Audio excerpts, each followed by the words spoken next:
જી જી madam. આજે સચિન ખાતે કલરટેક્સ કંપનીમાં જે મોક ડ્રીલ રાખવામાં આવી હતી, એ મોક ડ્રીલ 4 વાગે જ્યારે સાયરન વગાડીને શરૂ કરવામાં આવી હતી. અને આ મોક ડ્રીલ દરમિયાન આપણે લોકોએ કેવી રીતે આગ લાગે તો કેવી રીતે કરવાનું છે એ બધું અહીંયા બતાવવામાં આવ્યું છે. મારી સાથે ધારાસભ્ય સંદીપભાઈ દેસાઈ, સાથે સાથે શહેર અધ્યક્ષ પરેશભાઈ પટેલ અને પૂરી ટીમ અહીંયા ઉપસ્થિત છે. અમે આ મોકડ્રીલ નિહાળી ત્યારે જોયું કે કેવી રીતે અહીંયા ફાયર વાળા બી છે અને કેવી રીતે આગ બુઝાવવાની કોશિશ કરી હતી. સાથે સાથે જે કઈ ઈજાગ્રસ્ત થયા એ ઈજાગ્રસ્ત લોકોને કેવી રીતે શિફ્ટ કર્યું છે, હેલ્થ સેન્ટર હોય કે હોસ્પિટલમાં કેવી રીતે રિફર કર્યા છે એ પણ અહીંયા બતાવવામાં આવ્યું છે. અને જ્યારે સાયરન વાગે ત્યારે ગભરાવાની જરૂર નથી, પેનિક થવાની જરૂર નથી. સાથે સાથે પોલીસની ટીમ પણ અહીંયા સ્થળ પર પહોંચી હતી અને પોલીસે બી એમની કામગીરી શરૂ કરી દીધી હતી. ફાયર ફાઈટરની ટીમ સાથે સાથે જ્યારે અહીંયા ઉપસ્થિત થયા અને જે આગ લાગી હતી ટેન્કરને, એ આગ કેવી રીતે બુઝાઈ એ બહુ સરસ એમને બતાવ્યું હતું. હું દરેક નાગરિકોને વિનંતી કરીશ કે જ્યારે આજે મોકડ્રીલ 4 વાગ્યાથી શરૂ કરવામાં આવી છે અને સાથે સાથે 7, 7:30 દરમિયાન જ્યારે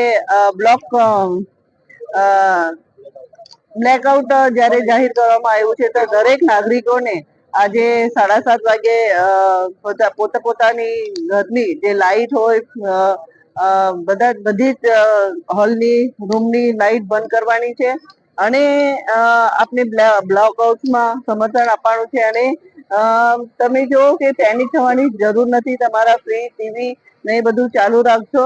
અને જેવી રીતે આપણે બ્લેકઆઉટ ને આપણે દેશની સાથે એક ઉભા રહેવાનું છે અને મોદી સાહેબ જેવી રીતે આ યુદ્ધાભ્યાસ કરી રહ્યા છે, એમને આપણે પૂરા સહયોગથી, સહકાર્યથી આપણે સામેલ થવાનું છે. દરેક નાગરિકોને કહીશ કે હું પેનિક થવાની જરૂર નથી.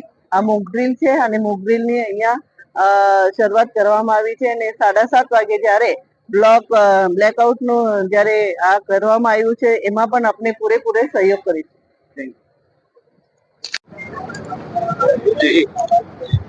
आज ऑपरेशन अभ्यास के भाग में यहाँ सचिन इंडस्ट्रियल एरिया में कलरटेक्स कंपनी में एक मॉकड्रिल का आयोजन किया गया था और इसमें जो सारी प्रोसीजर्स है वो कैसे फॉलो होती है, सायरन बजने के साथ बाद में